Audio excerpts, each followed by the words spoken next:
Alors, hier après-midi avait lieu une conférence de presse pour annoncer la tenue de la Tournée des vainqueurs, édition 2024. Et tout ça se déroulait au bureau de chez Mallette à Montmagny. D'ailleurs, je suis en compagnie de l'associé du groupe Mallette, Régent Lemieux. Bonjour, Régent. Salut, Michel. Et Annie Martin, qui est comptable et responsable du comité pour le... Donnez-moi le titre exact. En fin de compte, on peut dire que je suis membre du comité organisateur de la Tournée des vainqueurs depuis plus d'une dizaine d'années. Annie, je vais revenir à vous dans quelques instants, mais Régent, Mallette s'implique cette année dans la Tournée des vainqueurs. À quel niveau? Bien, on est impliqué depuis plusieurs années déjà, donc au niveau plus partenaire comme d'événements, mais aussi en participant en tant que bénévole pour l'événement. Cette année, on a décidé de prendre le partenaire majeur, donc d'être le partenaire officiel de l'événement. Pour nous, c'est important de participer avec la Fondation de l'Hôtel du Montmagny. On sait que des soins de santé sont importants en région. Mallette, on a une valeur qui est l'entraide. Donc, pour nous, l'élément de venir aider dans notre région, d'appuyer la santé, bien, c'est important. Et sous quelle forme? Vous avez aidé la Tournée des vainqueurs? Bien, on a une chance. On a Annie qui est dans l'organisation depuis une dizaine d'années, donc elle est membre de Mallette également. Mais aussi, on va s'impliquer pour participer à l'événement, donc sous la forme de course, sous la forme de le vélo. Et on participe aussi dans les parcours, donc comme partenaire, donner des fruits. Donc, ça prend quand même beaucoup de bénévoles pour être capable de maintenir un événement de cette ampleur-là. OK. Vous vous impliquez aussi au niveau pécunier? Oui, effectivement, c'est une bonne question. Par rapport au montant monétaire, cette année, on met 6 000 pour l'événement. Donc, c'est un montant quand même important, oui, pour la région. Mais pour nous, c'est un retour à l'investissement qu'on veut faire dans la communauté. Bon, vous avez mentionné un peu, là, qu'est-ce que ça représente pour vous, la Tournée des vainqueurs, mais pourquoi devenir aujourd'hui partenaire majeur de la Tournée des vainqueurs? Je vous dirais, c'est une continuité qu'on voulait faire, dans le fond. On a commencé à titre de bénévole, on a commencé par la suite à participer à des événements, et là, aujourd'hui, on a dit, bien, c'est à notre tour d'être partenaire majeur de l'événement. On trouvait que, à tous les années, cet événement-là prend de l'ampleur. Ils ont rajouté des parcours on va le voir tantôt, des parcours de course à pied, de la marche. Donc, pour nous, plus on rassemble de monde, bien, on trouvait important de s'impliquer. Annie, je me tourne vers vous maintenant pour parler vraiment de l'organisation de la journée de la Tournée des vainqueurs, parce qu'il y a certains changements qui s'ajoutent cette année. Oui. Bien, en fin de compte, au fil du temps, l'organisation a évolué parce qu'on voulait assurer la pérennité d'une certaine façon et on sait que les gens puis les tendances évoluent aussi. Donc, dans les dernières années, par exemple, l'année passée, on a ajouté le volet marche et course. Ça permet d'approcher plus de gens puis à ramasser plus de gens et d'argent pour la cause aussi. Puis aussi, dans les dernières années, on a fait un virage là, après la pandémie parce que à l'origine, il y avait un souper qui se greffait à toute cette journée-là. Et vu que les gens sont un petit peu moins sorteux puis que c'est dans les dernières fins de semaine des vacances d'été, maintenant, on essaye de faire terminer tous les gens en même temps, que ce soit la course, la marche ou le vélo. Et on fait une espèce de gros happening dehors où est-ce qu'il y a de la musique, puis on prend une petite bière et ça se fait plus festif. Et en fin de journée, tout le monde est libre, dans le fond, pour s'en aller chacun de son côté. Fait que dans le fond, pour ce qui est des nouveautés, c'est pas mal ça, là, le volet marche et course sur lequel on veut mettre beaucoup d'emphase pour aller chercher plus de gens. OK. Mais moi, j'aimerais savoir, vous parlez de course, marche, où les gens participent le plus?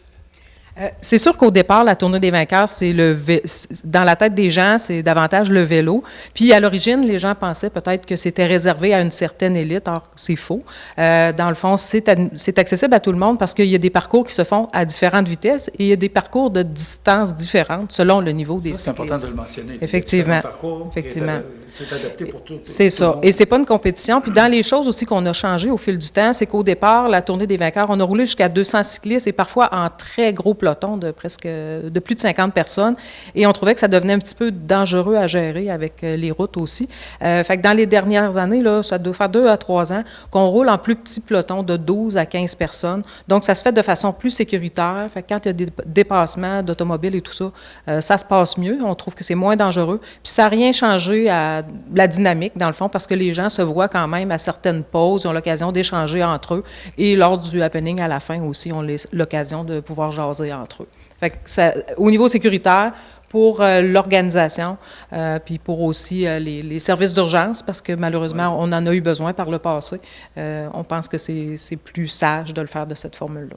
Ça paraît pas, mais là, je vous écoute, là, puis c'est beaucoup d'organisations, tout ça. On parle de sécurité, on parle d'avoir des gens sur place pour venir en aide s'il y en a qui ont des malaises.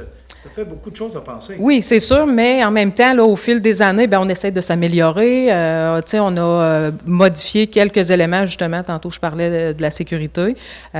Pour ce qui est des parcours, bien, c'est sûr qu'on veut toujours que ça se passe soit dans la région ici, là, de Montmagny-Lillet. Fait il y aura, je pense pas que vous annoncez une année qu'on va aller se promener sur la 138 de l'autre côté du fleuve. Là. Fait que de ce côté-là, il faut rester quand même raisonnable. Mais c'est ça, on essaie de s'améliorer sur différents aspects, là.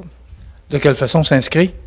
Dans le fond, il y a le site Internet, Tournée des vainqueurs, où est-ce qu'on peut s'inscrire. On fait un premier paiement pour l'inscription de base, si on veut, qui est prescrite là, de 60 $ pour les cyclistes, puis il y a des montants qui sont prescrits, qui sont moindres pour le vélo et pour la marche. C'est sûr que dans le cas du vélo, bien, ça donne droit à un maillot, fait que c'est un petit peu plus dispendieux. Puis à partir de là, on peut le partager sur les réseaux sociaux, puis demander à notre famille, nos amis, nos entourages de nous encourager dans le défi auquel on s'est inscrit, puis permettre de ramasser plus d'argent pour la cause, donc pour les équipements, etc. Vous avez parlé de maillot, on a l'exemple là, puis les partenaires, là, parce que Annick de la Fondation les a nommés tout à l'heure, vous avez beaucoup de monde qui vous supporte, puis quand même des beaux et bons partenaires. On va les voir sur le chandail, mais le chandail va à qui? Est-ce que ça va à tout le monde ou s'il y a une catégorie là, de gens qui participent? Bien, tous les participants là, qui se sont inscrits au volet vélo ont ce maillot-là qui est compris dans le prix de leur inscription. Okay. Annie, c'est quoi l'objectif cette année?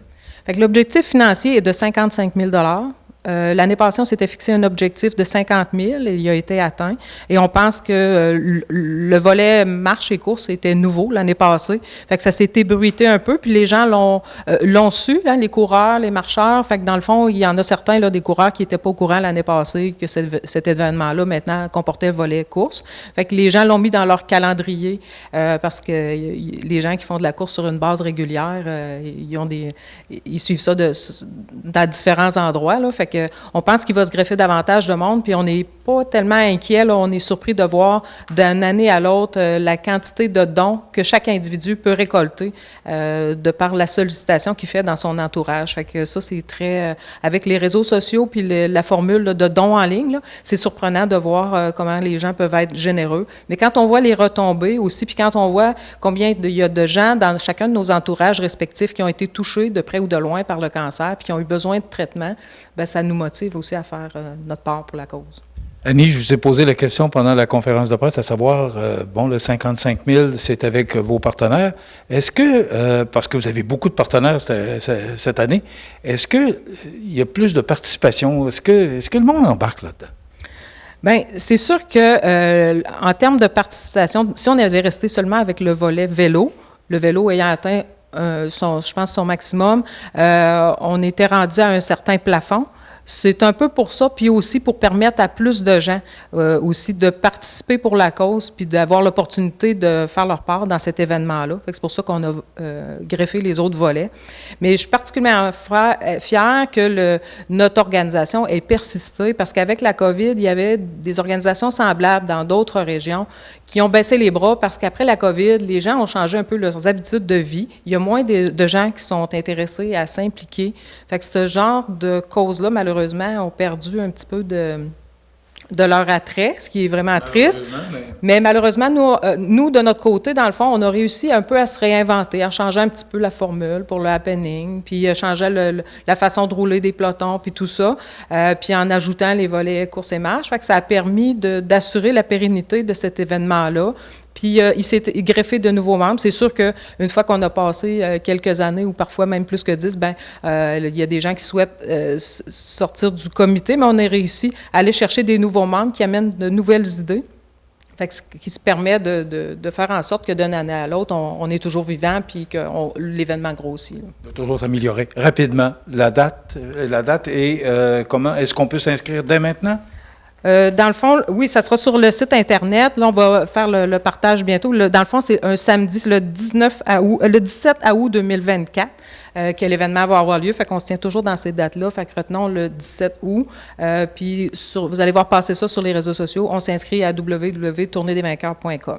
Ou encore, on peut appeler Annick à la Fondation L'Hôtel G. Effectivement, oui, à la Fondation, Annick sera disponible, puis tous les membres du comité organisateur aussi peuvent servir de proches aidants, si on veut dire. S'il y a des gens qui ont des questions quelconques, des besoins, vous nous faites signe, on va organiser le tout. Annie Martin, merci beaucoup. Bravo. Puis félicitations pour vous et votre groupe pour ce beau travail. Merci, Régent, comme partenaire majeur pour cet événement, grâce à qui et tous les partenaires, là, on les a nommés durant le point de presse, qui se joignent à vous pour que ce soit un succès. Ben, bravo. Félicitations. On t'invite, Michel, à venir à l'événement le 17 avril. Oui, on va s'en parler. Alors, c'est un bel événement, qui aura lieu le 17 août prochain, la Tournée des vainqueurs. Voilà, ça complète.